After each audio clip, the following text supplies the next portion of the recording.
Can we take our seats, please, so we can get started?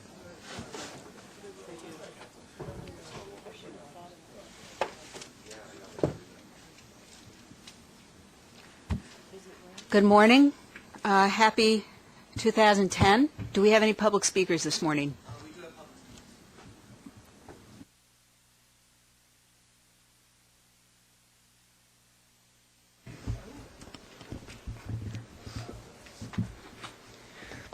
Andrew, you know you belong here and not out there, so we hope that But I'm back. out here now.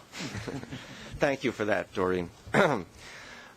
Looking at today's books, I was really taken aback by the weekday absolute on-time performance of the B train.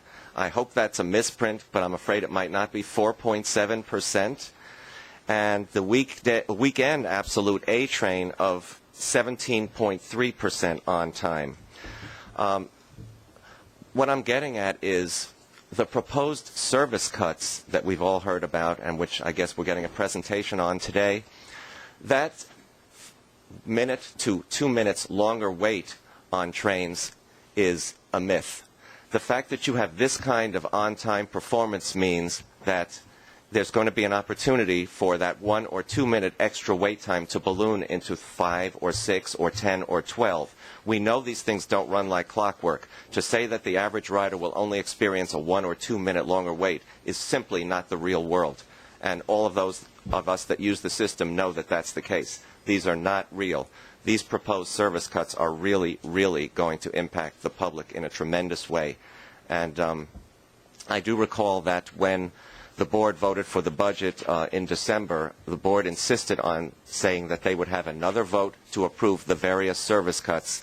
After the public hearings, I hope that you will all, and maybe I'll be back by then, who knows, that you will follow through on that and actually vote on these service cuts, because some of these are really not replaceable. I think it's going to hit the way of the New York way of life, and I think it's going to really impact the city's ability to rebound from the recession when you have long waits like these.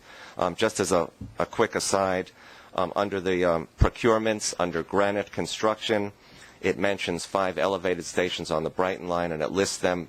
Of course, we all know that Newkirk is not an elevated station. It's an open cut station, so hopefully the book will be changed to reflect that.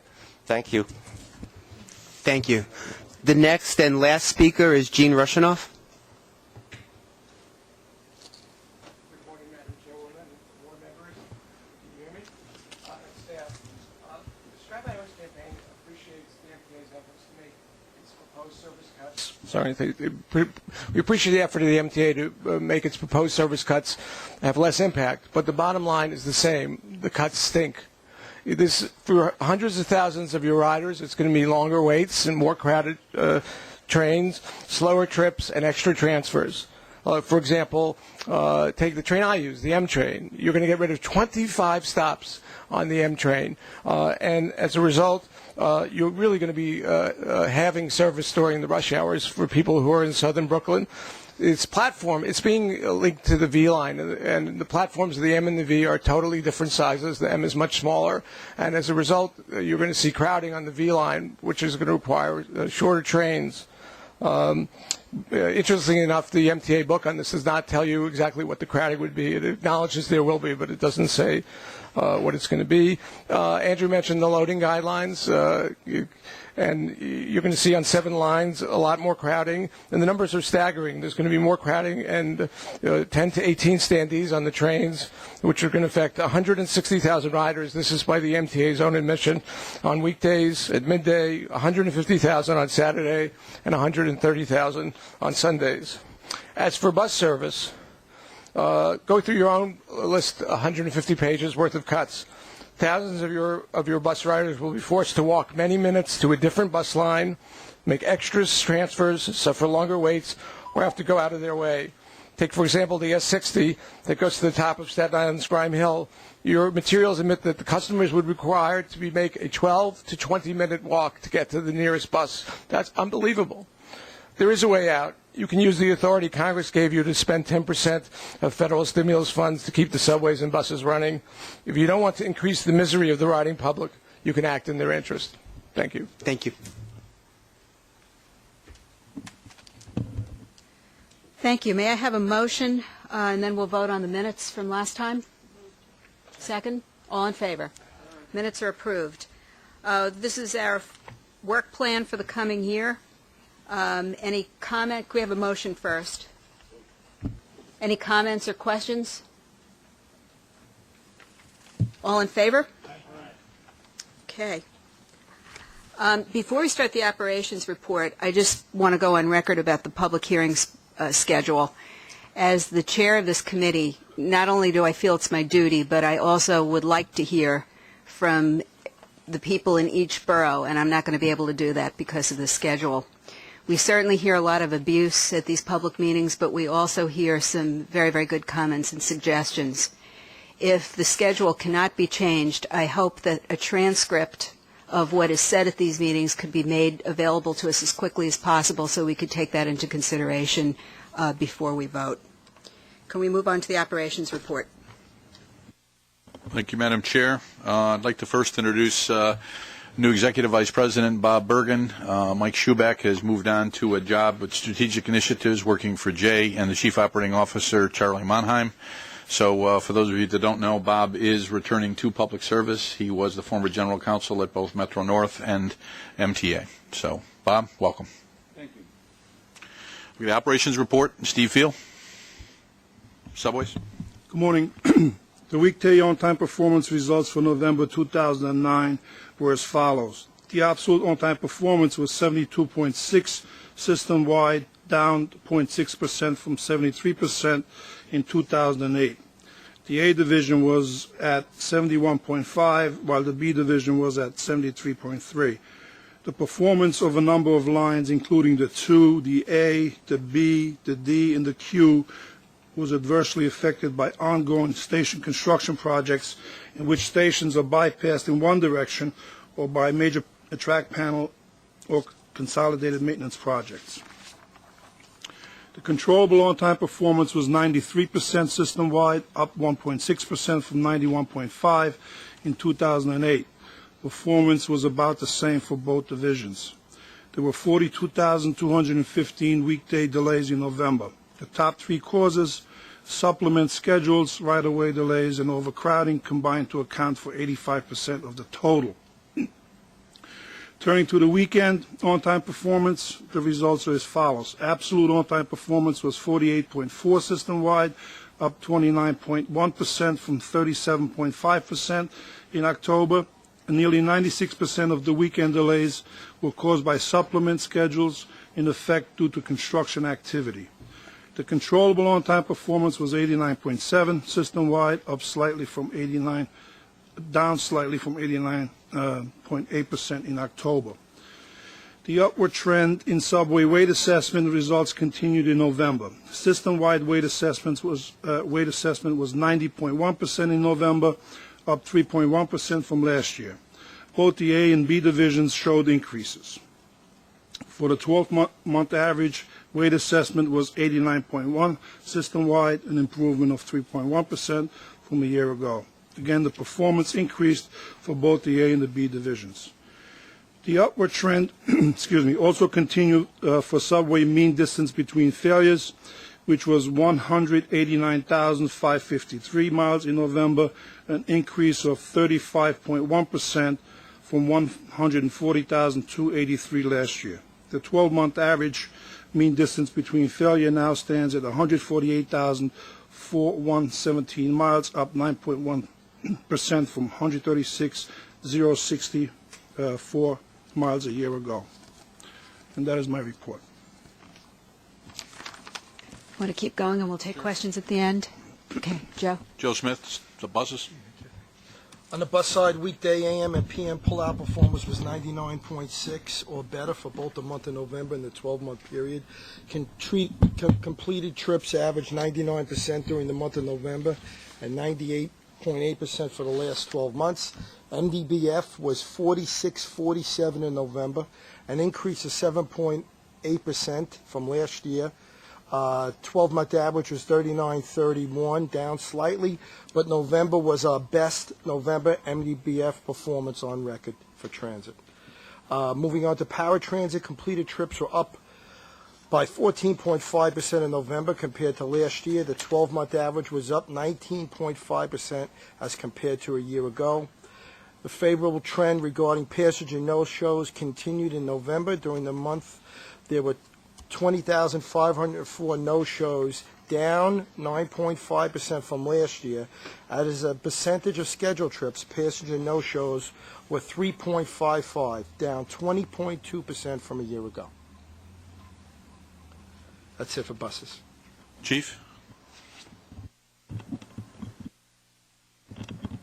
Crime for December is as follows. There was an overall 15% reduction in index crime for the month of December, highlighted by a 40% reduction in robbery, 67 robberies in 2009 versus 113 in 2008, a 33% reduction in felony assault, 12 in 2009 compared to 18 in 2008, and there was a 14% increase in grand larceny during December, 126 grand larcenies versus 110. Year-to-date for 2009, there was an overall 12.6% reduction in crime. That was highlighted by a 15% reduction in robbery, a 16% reduction in felony assault, and a 10% reduction in grand larceny, for an overall 294 less index crimes in 2009. That's it. You better not keep giving us these good reports, or somebody's liable to promote you to chief of police of Port-au-Prince or something. Or either that or we won't believe you anymore. They are very good. Cheryl Kennedy for safety. The subway customer accident rate increased slightly by 0.4% in October. The 12-month average also increased 5.8% compared to a year ago. The 12-month increase was primarily due to 2 high months in the beginning of 2009. Subway fires were down by 2.8% during November and are down 11.4% over the last 12 months. Results were mixed on the bus side as bus customer accident rate increased by 36.6% in October. In October 2009, the majority of the accidents occurred during alighting or occurred while the bus was moving. Additionally, slip, trip, and fall accidents made up our largest category. The bus collision rate decreased during October by 3.9%, and the 12-month average is down 3.5% from a year ago. And finally, the employee lost time accident rate was 2% lower in November compared to 2008. Although there's been an improvement over the last few months, the 12-month average remains 19.7% higher than it was a year ago, a figure we hope to improve on in 2010. Slip, trip, and falls and overexertion accounted for the highest number of accidents. Thank you. Finance preliminary November fare box revenue was at $267.1 million. Or $5.9 million, 2.3% above forecast. Year-to-date fare box revenue was $30.7 million, or 1.1% above forecast. In November, the average non-student fare was $1.48, an increase of 10.5% from a year ago, and that reflects the impact of the fare increase that took effect at the end of June. In constant 1996 dollars, the average November 2009 fare was $1.05. Non-reimbursable expenses before depreciation were under the forecast by $45 million in November and by $92.5 million year-to-date, mostly due to fringe benefit and energy cost underruns and the favorable timing of some material expenses. On the ridership side, November 2009 ridership totaled just under 190 million, 1.8% above the forecast, due at least in part from the lower job losses than expected. Average weekday ridership in November was 7.6 million, down 1.9% from 2008, due to the declining economy and the June 2009 fare increase. Average weekend ridership was up by 1.5% from 2008 due to warmer and drier weather in November 2009 on weekends. We do not have preliminary expense results for 2009. However, we do have preliminary results for bus and subway fare box revenue in December. Total fare box revenue was $2.1 million, or 0.1% below the final estimate. You have quite properly not forgotten to emphasize that the average fare on buses and subways in 1996 constant dollars is $1.05. I don't think people really understand that in 1996, when the fare went to $1.50, in today's terms, the average fare is $1.05 in terms of those dollars. And I think that that's really quite a significant statistic. And just quite as properly mentioned. Just as telling, the ride is under $1.50. I don't know many transit systems in this country that have a fare of under $1.50. A lot of value for the dollar.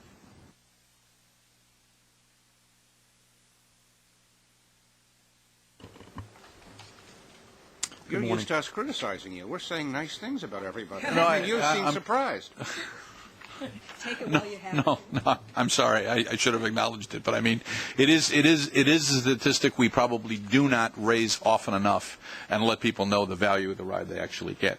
And when we do discuss some of the service cuts in terms of the costs and how they come out, we'll discuss it again, because what most people see as the average fare, as in terms of the $2.25, is not what the actual cost of the service is. Is it less than 6% of our passengers pay $2.25? And I think they're mostly tourists, as we've determined. Okay, looking at the capital program through November, 3 projects totaling $39 million were awarded. This brings us year-to-date to $1.75 billion in awards. That represents 70% of the plan. 3 projects achieved completion, and 6 projects were closed out. That completes the capital program. All right, let's go back and take some questions that anyone might have on anything in any quadrant here. I have a few questions about the absolute on-time performance. The 6 is down 26.6% over the course of the month. Was there a couple of episodes that caused that, or what's behind that decline? On the numbers, there were no significant problems on the number 6 line. The only thing to consider because of the decline is the work that goes on weekends, not necessarily on the 6, but on other lines when you have to reroute the traffic from the 6 line. I was looking at the weekday. The weekday number sorry. is down considerably, and the D is down. I'm just trying to get a sense of how much of this is construction or track related, and during the weekday. Again, the impact would be 2 to 6 of operating problems that go on the 4 and the 5, because whatever happens on the 6 likely affects the 4 and the 5, especially well, I noticed in the downtown area. The 4 and the 5 though are up 85%. So both of those lines seem to be streaming along, and it's coming at the expense of the 6, potentially? Is that what? It seems like, I don't have any information that would have said that significant events happen on number 6 on a daily basis. Okay, and the C, I think some of these lines where the drop is double digit, it might be good to have a little bit of the background color as to whether it's a 1-month anomaly or if we're heading for some sort of chronic trouble. Okay. Any? We really can't emphasize how important this on-time statistic is, especially the weekdays. It is really the encapsulation of how the whole system is doing. The subway system just has to work, and it has to work on time and up to performance. Otherwise, we begin to have a whole lot of doubts about a whole lot of other things. But this is the most important thing, to keep the subway system on time and working on the schedule. So we hope that you're doing everything you can to stop this decline, which is really quite significant in some areas. Just to point out that what the performance indicator is leaving the point of departure and arriving at the ultimate station of destination. So if it's what, less than 5 minutes, it's considered? The measure, and I have to reacquaint myself with the statistics because I've been at a number of different places since I left here, but it also, I believe it's the same commuter railroad, but it's 5 minutes and 59 seconds, I believe, at the terminal. 5 minutes even in the case of the Transit Authority. So if it's a long route or it's a short route, irrespective of running time, it's a 5-minute standard. I do not want to downplay the importance of on-time performance. However, I do believe that at some point in time in the near future, I'd like to give you a presentation. We would like to give you a presentation because the importance of on-time performance on a commuter rail where the majority of people are riding through to a terminal destination, especially in the morning, whereas in a subway system they're not, is slightly different. The same thing, and I'll have to show you this on paper, but if every train was exactly 5 minutes late, but they were still operating on a 2-minute headway, the effect the customers would see would be nothing, would be absolutely nothing. So you would have zero on-time performance, and yet the actual running time between stations, the actual loading on cars would be the same. Now, but I do not want to totally discount on-time performance because it is an important measure. But I do believe it would be worthwhile to give you a presentation. And one of the things I've struggled with my entire career is what additional measures can we give you that can somehow approximate the actual experience riders see in terms of the reliability of their performance. You know, Tom, it's interesting. If you look at the 6. The on-time performance has declined 26%, but the weight assessment has actually improved.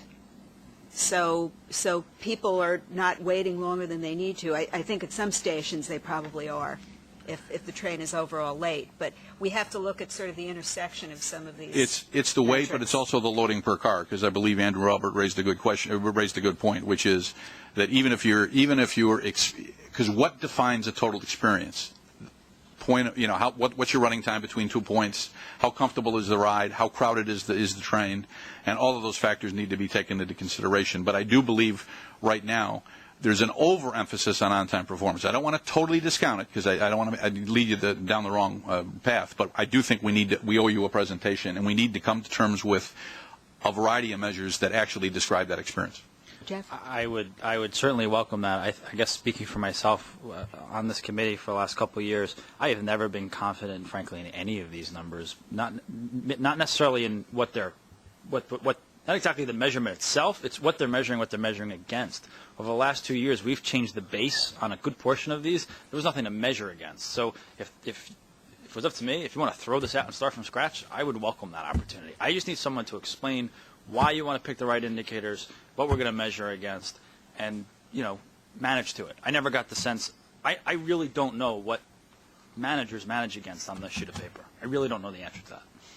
And I think that's part of it, goes to the heart of the presentation. One of the reasons why I would recommend not throwing it away and starting with a clean sheet of paper, is that historically it is a measure that people have looked at. We tried that once with MDBF, and but These are new bases. The definition changed over the last year and a half that the history is not working. that I agree with you on.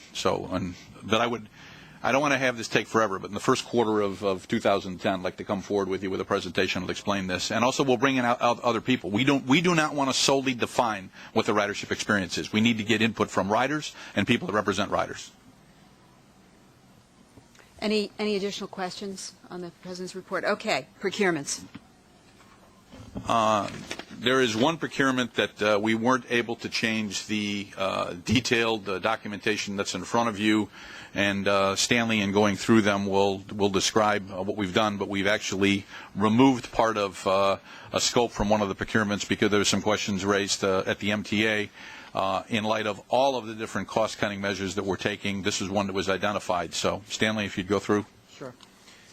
In the procurement agenda this month, what was written in the book was we had 13 actions for a proposed expenditure of $58.1 million. That total is dropped to $57.6 million, and the drop is in relation to item number 2 in the book, which is a procurement with track engineering.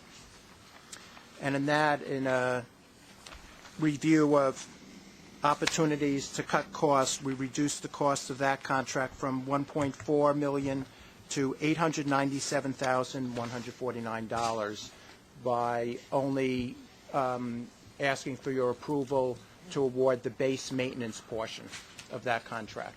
All the other procurements in the package remain the same. Okay, could I have a motion and then we'll take questions? I got a question on the change that was just made. The book's printed a week ago. Why did all of a sudden a week ago someone decide to cut costs? I guess that was the explanation you gave.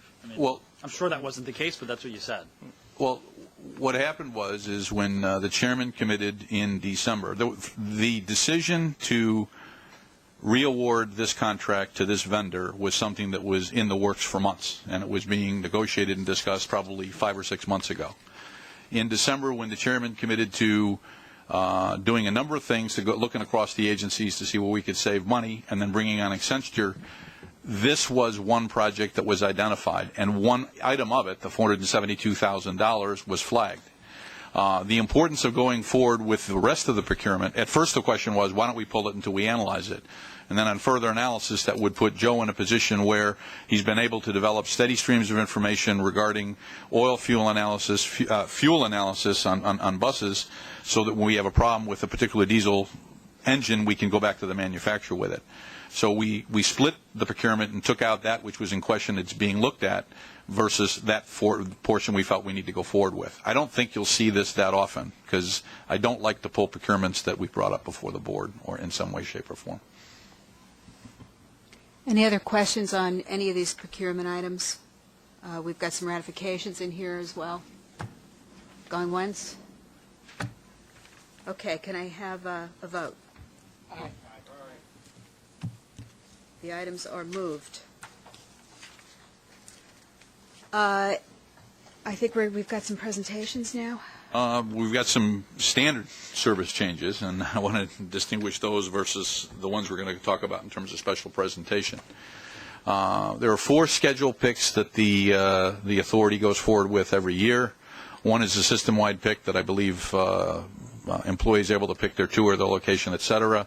There are 3 schedule changes that occur in the spring, actually in January, the spring, and then again in the fall. Is that right, Peter? March, June, and September. Okay, the 3 most significant service ones are March, June, and September, that relate to, as we do our normal ridership counts related to everyday passengers as well as school students, etc., we tailor the service to meet that demand. So the service changes that are included prior to the ones we're talking about, the presentations, are the ones we do each and every year at this time with respect to the schedules we need to go forward with in April of 2010. And those will save about $5.7 million annually. On that issue, Tom, on page 123 of the book where you describe that, it begins to obtain presidential approval, and then the last word is approved by the president. Why do you need to begin to obtain presidential approval when you've signed it at the end? That just confuses me. You see that on page 123? Yes. It begins to obtain presidential, and of course to inform the committee, but then you approve it at the end. How did that, or is this just a vestige of feudalism or something? It's probably a vestige of feudalism. These are cuts that are within the loading guidelines, right? I mean, that allows you to move forward without us having hearings, without it being caught into the bigger conversation. That's correct. Are there anything? Every once in a while, these just sort of pop. If they're within the loading guidelines, why aren't they happening more regularly? I mean, what changed while all of a sudden you found $5 million worth of savings within the loading guidelines? The nature of the business is such across the industry that you do no more than 3 or 4 scheduled service adjustments a year. And that's due to the traditional changes in employment, changes in ridership due to schools being open or closed, and also summer vacation season. So that drives 4 schedule picks a year that service changes have to be accommodated for. And that's also part of our collective bargaining agreements, I believe, with the union. Right, we only change, the employees have work picks, so it would be really tough to change a route in the middle of a work pick. Look, I'm certainly not suggesting that we should change service cuts every other week. It's just, it makes me look at these with suspicion, frankly. Is every time we do this, it's like, oh, it's so we don't have to, I mean, we're sitting through all hearings anyway. I mean, this is just something we decided we're going to move forward anyway. That's my only, I'm just being honest with you. We sit through this all the time. But what, in a high cycle, you'll see service changes that cost money, and we're putting additional service out there. Yeah, so very rarely. As recently as the in the Reuter administration, there were service additions, I believe. Even in this package, there are places where we're adding service. These are based on counts and checks that we've done in the last 6 months. I'm not questioning it. I think we need to do things like this. I get it. It meets with a little bit of suspicion as we're going to have hearings, but for these riders, we're going to sit through hearings for all the other stuff, but not for these. And it might be okay. This makes total sense, and you have all the reasons why it's within the loading guidelines. We should just do it. Just meets a little bit with suspicion. But we want to get this thing up as soon as we can. You got to start getting savings in April, which means presumably you've already gone through the labor picks and everything for this, right?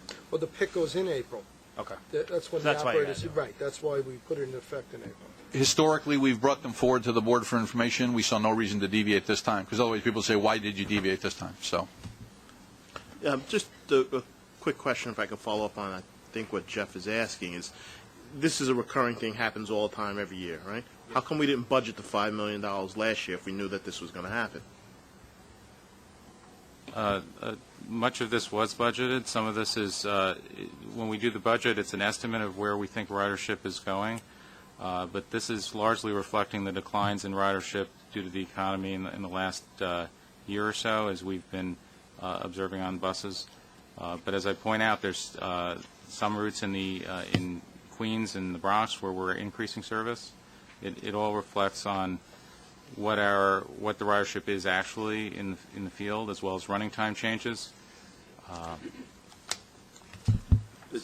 So the other budget briefings that we've sat through throughout the year didn't perceive that ridership change and therefore didn't adjust the budget, or Right. am I missing? They do perceive that change. They do adjust the budget, and this is how we achieve those budget targets, by where we anticipate, based on data we're seeing, ridership to change. So when was the last time you adjusted the budget based on these 3-4 picks and adjustments? Was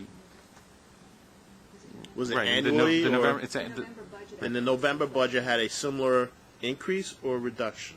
I don't recall. The November budget included a presumed reduction in service on these average overall reduction in service, and we are somewhat exceeding that target at this point as the actual checks are coming in. But it's presumed based on the trends we're seeing when we begin to prepare the budget in the fall, and summer and fall, and we continuously update that.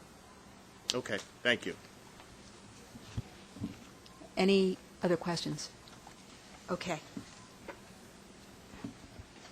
Now we're into presentations.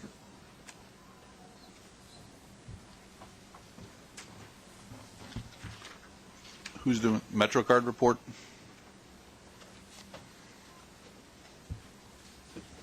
I guess that's just in page 127. Let's do the service changes.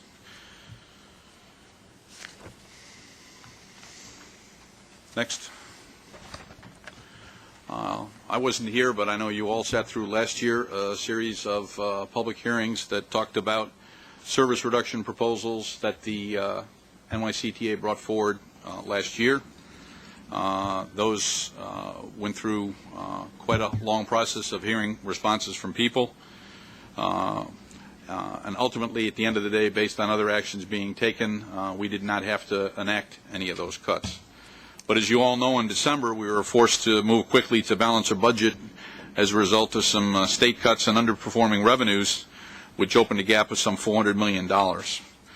And to meet the deadline, we said that we would rely on these cuts, but the chairman made a specific ask of the staff to go back and take a look at all the input we received from those 2009 proposals, make sure that we factored into that impact in terms of where the impacts were too heavily falling on people, and could we find other ways to minimize the impacts but generate the same savings. Suffice it to say, whenever you talk about a diminution of service, a cut in service, it impacts people. We do not want to give you the impression that any cut is an acceptable cut, when at the end of the day, someone is going to, who utilizes that service today, is not going to be able to utilize that service if we're proposing to not have it go forward. So it's with very, very serious degree of caution that we have asked people on staff to be able to take a look at the service proposals that were in 2009 and take another look at them. Next slide. Go back. I don't know where you've gone. Hold that slide right there. We did listen to the issues that were important to the public, and we factored those in. As the Madam Chair has stated, public hearings are a difficult process to go through, but everybody, even if they're speaking with emotion, generally has a point to make with respect to how that impact affects them. And it's the core of those impacts that we wanted to take a look at and see. And so we wanted to take a look at, is there a way we could generate the same order of magnitude savings and affect fewer people, and hopefully affect fewer people in a less impactful way, recognizing that not all impacts are equal, and in some cases you may end up with a greater number of people impacted, but if the net impact per customer is less, that may be the better way to go. We've also made a conscious decision that we want to be as transparent as possible about that decision-making process. So what we're going forward with today is what we, and the Madam Chair has stated and the Chairman has stated, is the start of a process whereby we're going to explain to people what we're recommending as service cuts so that we can see if we got it right, get the input from the customers, and see if there's some way we can go about doing it. Next. Next. The evaluation that we want to go through, we did go through, we asked staff to go through, is make sure that we affect the fewest numbers of riders. So this means discontinuing routes with low ridership and retaining routes with higher ridership. Minimize those negative effects to riders, as I talked about just previously, and maintain network coverage. Very often you may have a route that is an underperforming route, and from a standpoint of looking at that route individually, it's hard to say why you justify it.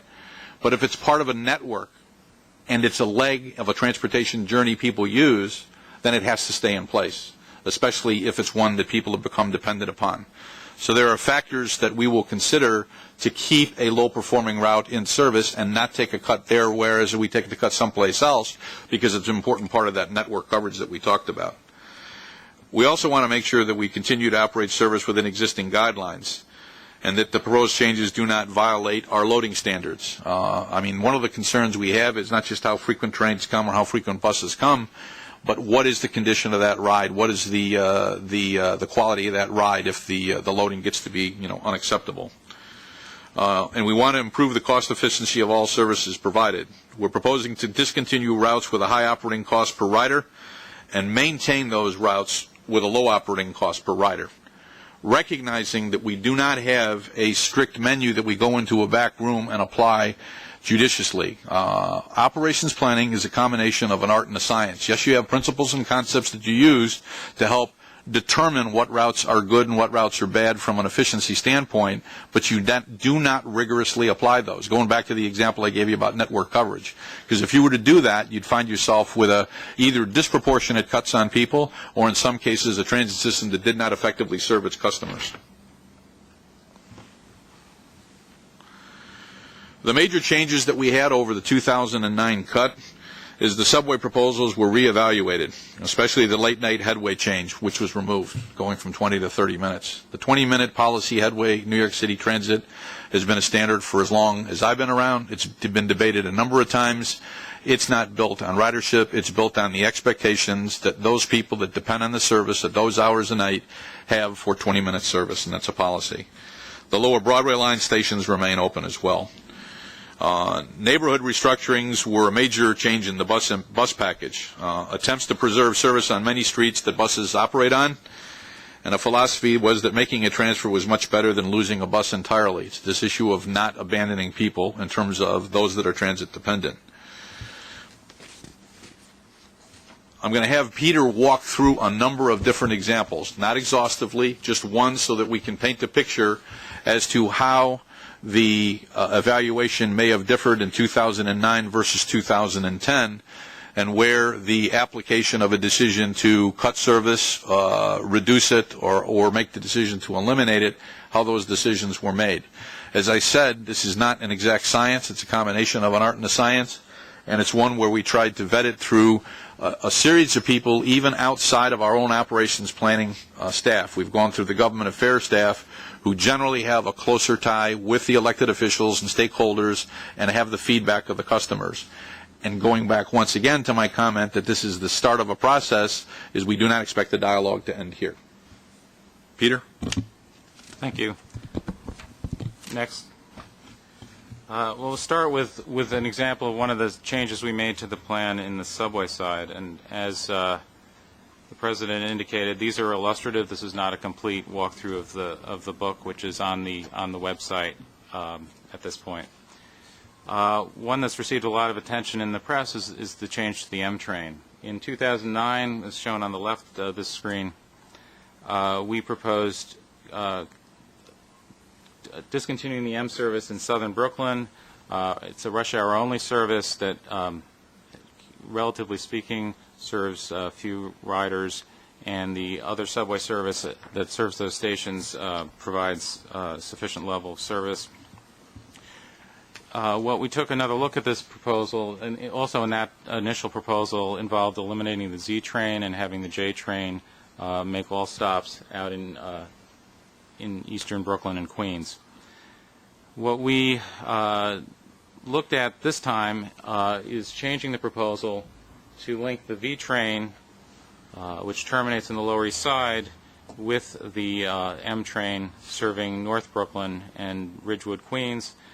What this change does, and it actually uses, if you go to the next slide, Dominique, there's actually a track connection that was constructed in the 1960s that allows this to happen, but it hasn't been used in regular service since 1976. What that does is, while it removes M service from Lower Manhattan and results in some additional transfers for riders beyond our initial proposal, it actually reduces transfers for a greater number of riders who are going from the JM and Z lines to Midtown, and allows us also, in fact requires us to keep the Z train for service to Lower Manhattan, so we maintain JZ skip stop.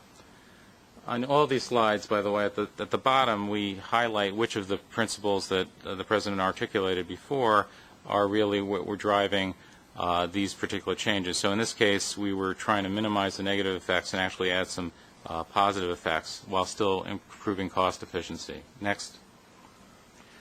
Again, in the book that's on the internet, on the website, we outline all of the pluses and minuses, the benefits and costs of each of these changes. And just comparing, as you can see, it's not an exact science, as was said.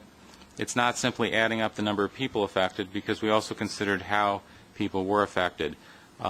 In many cases, particularly in the subway changes, large numbers of people are affected, but if they have less than a minute additional for their trip, that's a relatively minor impact. And that allowed us, the additional savings from those impacts allowed us to save some of the bus routes that had been proposed for discontinuation before, which would have affected far greater numbers of bus riders in a greater extent. So the changes from 09 to 10, actually this particular change saves significantly additional money, but it has the same number of riders in southern Brooklyn affected, but some riders in northern Brooklyn actually benefit. About 22,000 daily customers will get a one-seat ride, and others will have more options. Next. Another example on the bus side that we looked at is restructuring of routes, where we had a number of routes that were relatively lower ridership routes. If we simply went from the bottom of the list and worked our way up, we could end up with neighborhoods that are very strong transit neighborhoods, but also have a lot of bus routes on different streets, end up with holes in service. And so we looked to try to combine routes and service areas so that we maintained as much of the network as we could. In the area generally called Brownstone Brooklyn, Park Slope, Cobble Hill, Carroll Gardens, Fort Greene, the existing network, as you can see on the left, shows we have a lot of bus routes, and as I said, many of them are some of our weaker routes in this system in terms of ridership. In 2009, we proposed on keeping most of the route structure on weekdays, even the very weak routes, but eliminating a number of routes on weekends, and discontinuing the B75 route all times, because that ran over a subway route with the F train. And that resulted in, particularly on weekends, a large center part of this area with no bus service at all. If If you go to the next slide. The 2009 proposal is now on the left, and our new 2010 proposal on the right. In this case, we're proposing now to discontinue the B71, which is one of the weakest, lowest ridership routes in the system, and does have alternatives, although they require customers to transfer. But we would, instead of completely discontinuing the B75, we would replace that route with an extension of the B57 from the north and the B61 from the east, from the west, east-west, and also combine resources on 7th Avenue in Brooklyn to continue to allow us to provide north-south service as well as a service to downtown Brooklyn. Next. So this shows the three together. Next, please.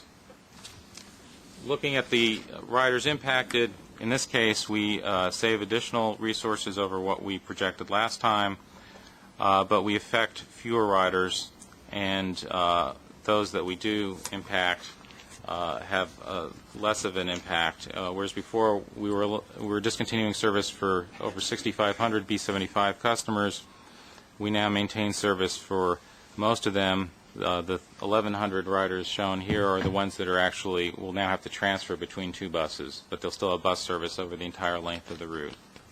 Next. Another area we looked at, specifically at the President's directive, was the overnight service. We recognize that overnight service is serving a very transit-dependent market, but we do have a number of bus routes in parts of the city where we have substantial overnight ridership, and we have others with very low numbers. In our 2009 proposal, we looked at routes that carry in the 4-hour 1 to 5 a.m. period a total of, on all routes, on all trips, a total of less than 60 riders, and we were a little more aggressive in Manhattan at that point because of the other alternatives available in Manhattan. And as you can see on the left, the red are routes we proposed discontinuing overnight service. There was a lot of red in Manhattan. We have been able to lower the threshold a bit to routes that are carrying less than 45 riders overnight. That's for the 4 hours anywhere on the route in total, and that results in the map on the right, which is our current proposal, which maintains a much better spacing of crosstown routes in Manhattan than we had in the previous proposal, and is just really addressing the routes that have very, very, very low ridership overnight. The next slide shows you a sum of the riders affected, and as you can see, in this case we save less money than we projected in the past, and that's partly because we've been able to reinvest some of the additional savings we had with the other changes, but we affect far fewer riders as well. Next. Another example of what we tried to look at is a route that got a lot of attention last time, the M10 in the west side of Manhattan.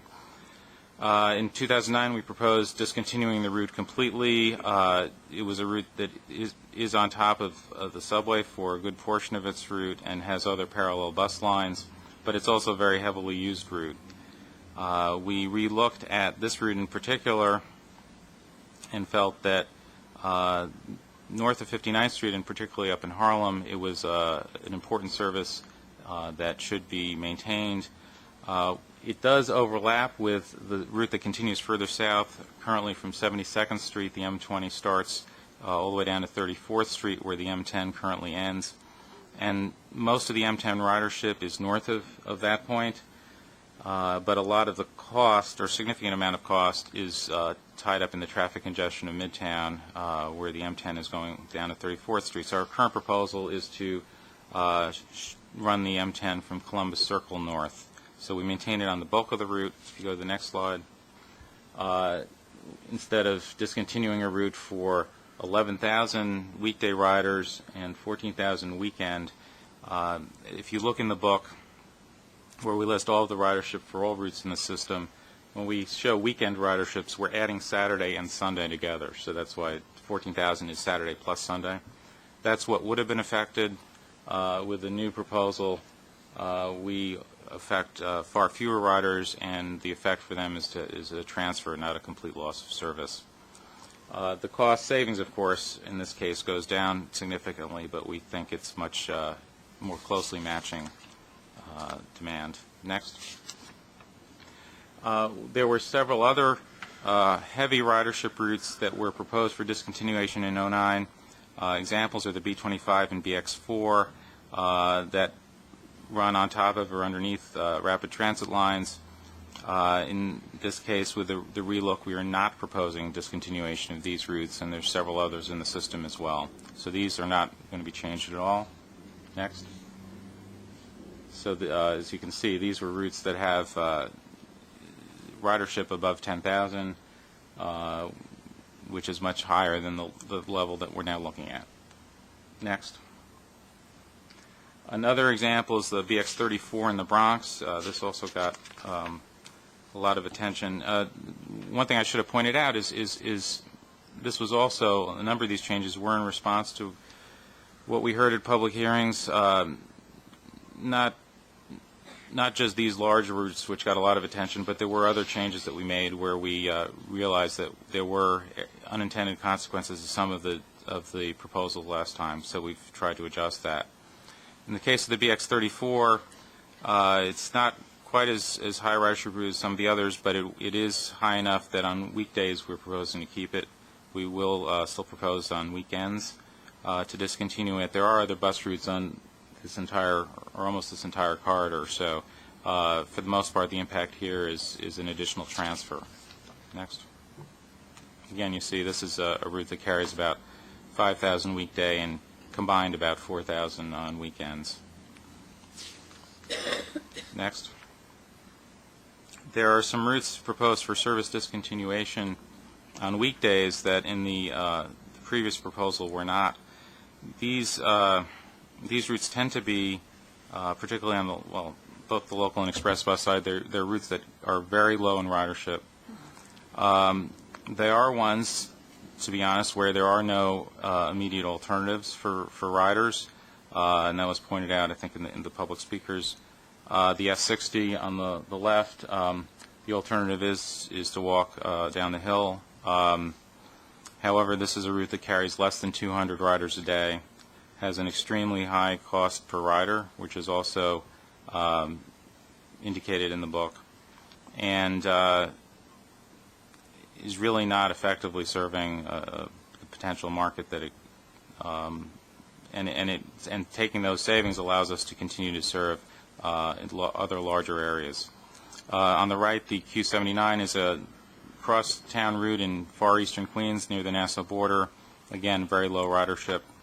The middle chart here is the X18, an example of one of the express routes that we've looked at this time, given the change. In the last 2009 package, the original concept was to have a significant fare increase on the express bus side. That was withdrawn, but that's why there were no or very little express bus changes the last time around. The X18 carries relatively few riders compared to other express routes, and it's a route in Staten Island that actually gets reasonably close to the ferry, but then heads away from the ferry back down towards the expressway and the bridge, and it only goes to Lower Manhattan, which is really competing again with the ferry market. And there are other alternatives available. Next. One of the details that's presented in the book is for each route that we're impacting, as well as all other routes, so the public can compare and look at the same numbers we did. The ridership, the routes, and two cost numbers, direct operating cost per rider and the total operating cost per rider. The difference is the direct cost is really the immediately variable cost. It's the cost of the fuel, the driver, and minor maintenance on the bus. The total operating cost is what ultimately costs us to provide the service. Some of that is variable to some extent in terms of, for example, fixed benefits for personnel. Others reflect the cost of maintaining the depot and the maintenance facilities for bus service, etc.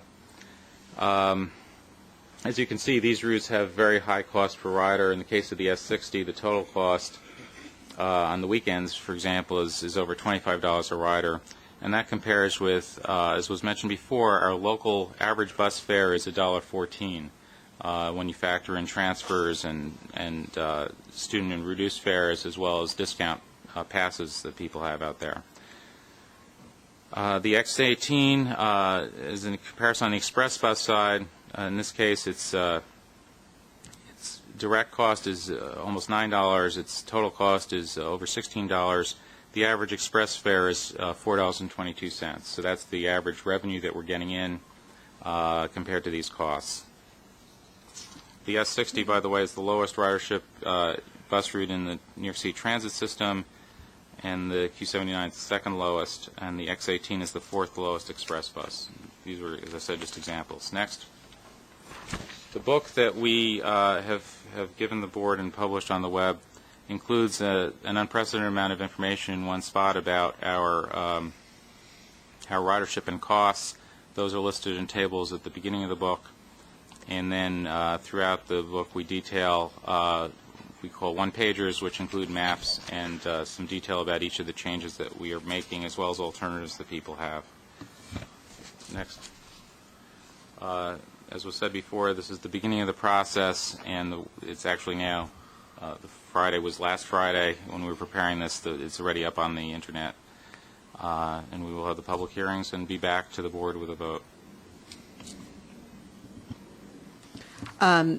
Peter, thank you very, very much for that presentation. I think when you said the amount of information we're putting out is unprecedented, it certainly is. We're giving everyone, and I'm so glad that the agency is doing this, a background look behind the curtain as to the types of factors that went into the decision-making behind this more surgical approach to service cuts. I think it provides greater information to the public and will set the stage for some very, very lively and I think informed discussion at the public hearings in March.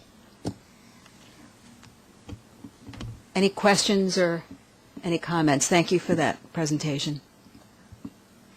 Okay, Tom?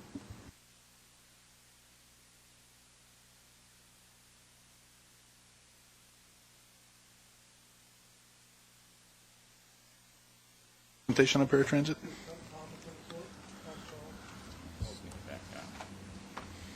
Yeah, it's going to be held here instead of at the MTA bus side. So, Tom Charles at a paratransit. Good morning. For the paratransit, we did outline service-related changes and cost reduction initiatives. Some of the major ones are introducing feeder service, integration of using fixed route service for a portion or all of the customers' trips. We have about 50% of our customers are conditionally eligible, meaning that they can make use of fixed route service for some of their trips. We will identify those trips that they take where we can make successful connections. We have a software designer working on integrating fixed route service with our mapping system so that at the point of call at reservations, the reservationist will be able to inform the customer of the itinerary for their trip. We will be looking at and having to map out all of these accessible bus stops and subway stations. That's part of the requirement. But we believe we can affect about 4% of the trips this year in feeder service. The other conditionally eligible service is trip-by-trip eligibility.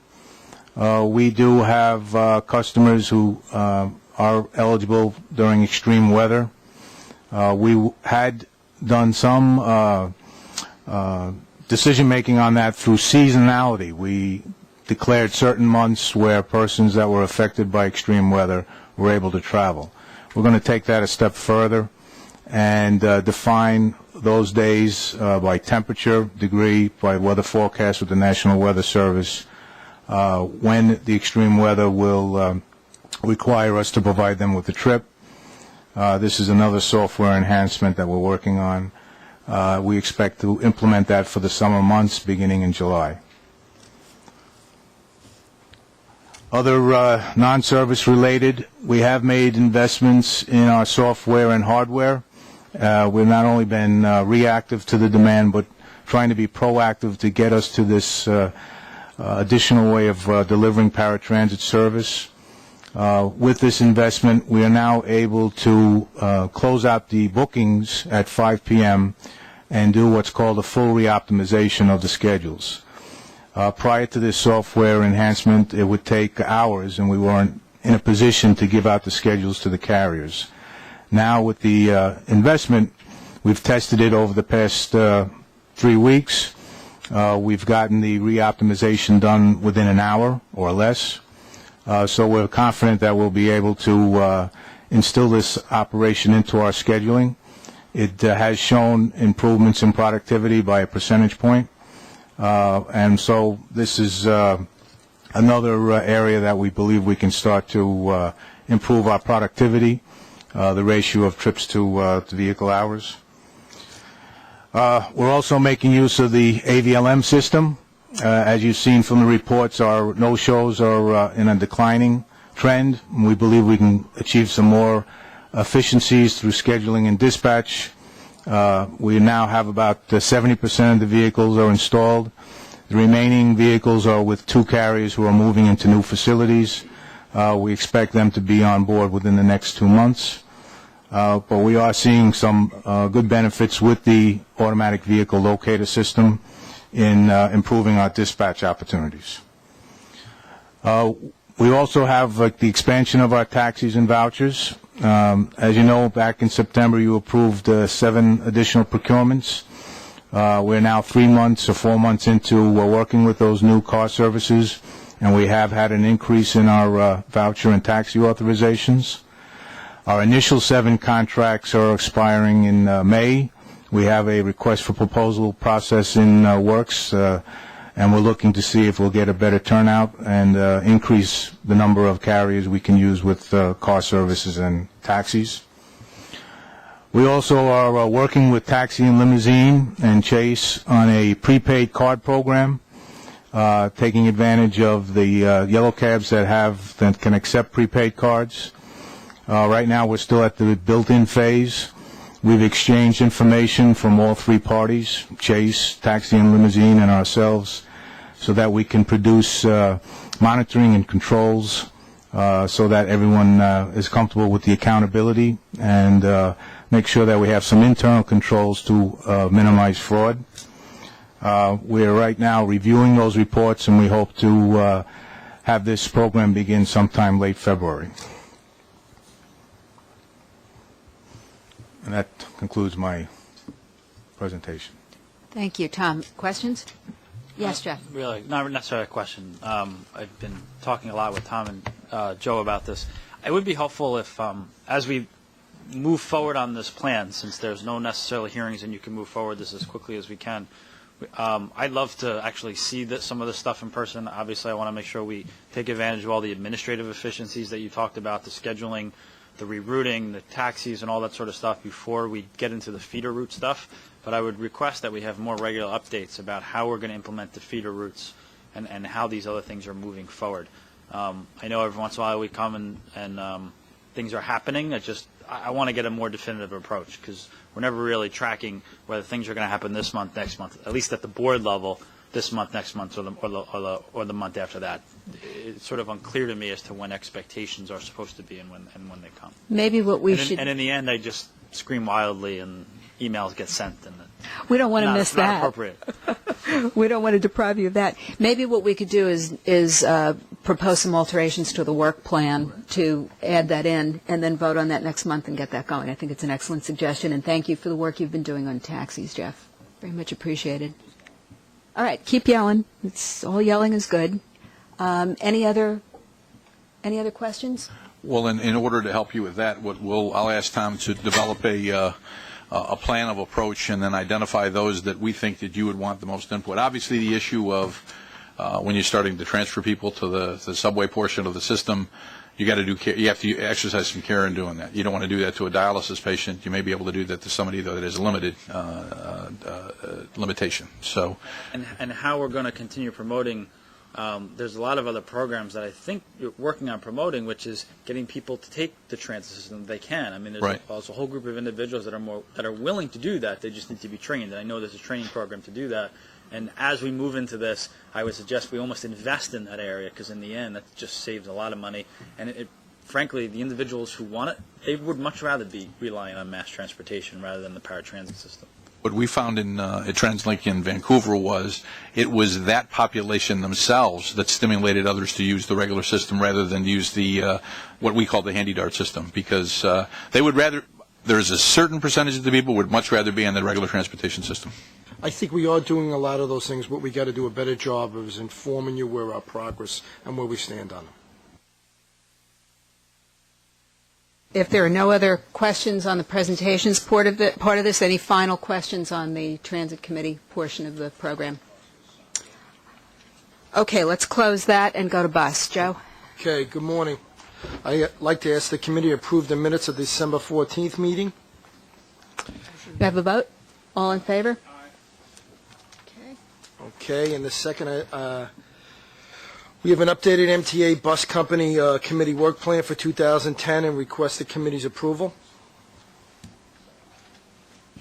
Any questions or motion? All in favor? Thank you, Joe. Okay. Overall service performance, weekday pullouts were above 99% for November and the previous 12 months. Completed trips were also above 99%. For November and the previous 12 months. MDBF was 4164, down slightly from the previous month in November of 2008, but it's still pretty respectable at 4164, and we're going to do better and work on that. Safety performance was somewhat mixed. Customer accident rate improved by 12.7%, and the customer accident injury rate also improved by 10.8%. The bus collision rate improved by 13.7% from the same period last year, and bus collision injury rate also improved by 15.9%. Employee lost time accident, though, rate rose by 68.2%. And what we're doing is a combination of things that cause that, and we have location safety officers now in all the depots, and we're doing a better job of reporting accidents, and we just got to work on having everything level off and have the way we report things, the same way in all three companies. And we expect this to go down as we focus more on it. Total ridership for November was up 3.8% from November of 2008. Average weekday ridership showed a slight increase of 0.7% for the month of November. Average weekend ridership showed an increase of 6.5% for November. Our November financial report, our farebox revenue was $13.7 million. This was higher than mid-year forecast levels by $0.3 million. Year-to-date, our farebox revenue was better than forecast by $3.3 million. Our total non-reimbursable expenses before non-cash adjustments were $5.0 million, or 1.2% better than forecast. We have no action items or procurement for the committee this month, approvals, but we have 2 standard service changes as informational items for the committee. The first change is a permanent revision of the travel path of the westbound B103 route to address a traffic constraint on 4th Avenue and 9th Street in Brooklyn. It's going to take, rather than take 4th Avenue and 9th Street, it's going to use Prospect Avenue and travel to 3rd Avenue. This revision provides a more direct path and is cost neutral, and no bus stops are affected. The second service change revises the service pattern of the Q102, which provides local service between Astoria and Roosevelt Island. The 102 travels on Roosevelt Island in a loop. Currently, all trips serve all bus stops on Roosevelt Island. The direction of travel alternates on each trip. The reversing service pattern is confusing and ineffective. We're simply going to revise the service pattern by having all troops travel the loop in the same direction to the hospital, to Kohler Hospital, and then south to Goldwater Hospital, then back to the Roosevelt Avenue Bridge.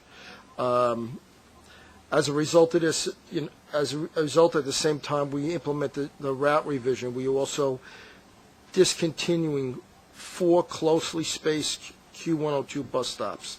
The bus stop revision is being advanced in coordination with the public bus service operated by the Roosevelt Island Operating Corporation. There'll be no change in operating costs as a result of these revisions, and we expect to implement them during our spring pick, which is scheduled for April of 2010. This month's committee report includes our quarterly bus technology report as an information item. The report provides a status of specific bus technology programs. The next item we're going to discuss is the service revisions that are being planned for MTA Bus. We're going to advance them through the public hearing process. To close the MTA deficit, I would like to bring up Norm Silverman, our Vice President of Operations Planning, to discuss some of our service reductions. I believe Norm also has a small slideshow to show you. While Norm is taking the chair, let me just ask if there are any questions on any of the items or the service revisions raised by Joe. As you know, there are maps on page 43 and 50 in the book that outline them. Any questions at all? Yes, Mark. At the time, you were doing an admirable job of taking the private bus lines and making them into MTA Bus. And the minutes reflected that I asked you about the budget and said we have given you an unlimited budget which you have exceeded. Is it true that you laminated that part of the minutes and put it in your office? Absolutely. We have that up on the wall. Okay. I just wanted to be sure. We basically use, just to let everybody know, we basically use the same way the Transit Authority was able to put forth its service proposals, how we were going to do reductions. We use the same philosophy here. We basically use it for all 3 companies. What do we need to do? Where do we need to get to? And how do we affect the least amount of riders as possible? Norm's going to briefly go through some of them right now. Again, the MTA bus changes are far less complex than those presented by Peter earlier, simply because MTA is about 1/3 to 1/4 the size of the Transit Authority bus system, and the fact that we are still in a maturation process that Transit has gone through earlier. What we focused on was looking at what was done. If you look at the first slide, give me the first slide. You can see that what we tried to do, we updated ridership. We did the same things that were discussed earlier about trying to go back to the 09 proposals, see which of those were good and which of those could be revised. Why don't we go to the next slide? I'll try to be brief on this. We use total usage, cost per passenger, as you can see, geographic area coverage, alternate service available. We particularly focused on the high-cost express bus services that were redundant with local service and that were partial operations, that were really holdovers from the private bus companies, and frankly, removing them are reflecting good business and good savings that need to be taken. If we go to the next slide, it just says the same thing. We're looking at low volume, very low usage, and those with either stable or mostly declining ridership.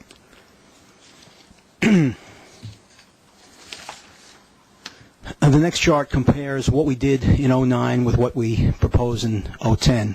In 09, we had 3 express bus route discontinuations, 1 in the Bronx, 2 in Queens. These were all low-volume, partial services that operated a few round trips a day and carried very few customers. In the intervening time, ridership on these routes is generally not increased. They are still as compelling as they were before in our judgment.